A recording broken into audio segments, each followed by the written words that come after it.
Hello guys, good morning. আজকে বসন্ত পঞ্চমীর শুভেচ্ছা জানাইলাম সবাইকে। সকাল আজ এখন হয়েছে আপনার 8:30। তো এই তো বসন্ত পঞ্চমীর সরস্বতী পূজা আমরা করব। এখানে হলুদ কুটে রেখেছিল আমার মালিকে। ও আমার ছেলে নিয়ে গেছে বাথরুমে স্নান করতে। এই যে শুনেছেন, ঠান্ডা লেগেছে আমার ছেলেকে।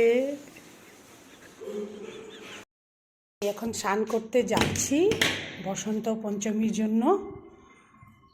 তো স্নান করব হলো এইটা দিয়ে।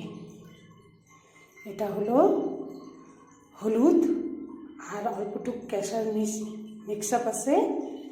এইটা দিয়ে আমি এখন স্নান করে বসন্ত পঞ্চমীতে পূজা দেব।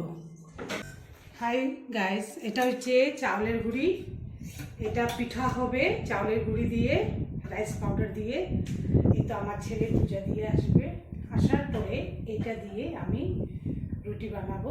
রুটি বানায় এই যে আপনার বড়ইর কাটা আছে না, বড়ইর কাটা দিয়ে ওকে খাওয়াই দিব।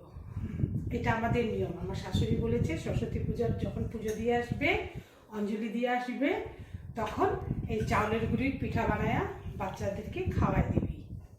তাই আমি করি। এই যে তখন পিঠোগুলিটা গুলাইছিলাম না রাইস পাউডার দিয়া, এখন এটা দিয়ে আমি নেম করব সরস্বতী পূজা। এই তো হাতরা পড়াশোনা মনে থাকবো তো? পড়াশোনা মনে থাকবো তো? পড়াশোনা মনে থাকবো তো?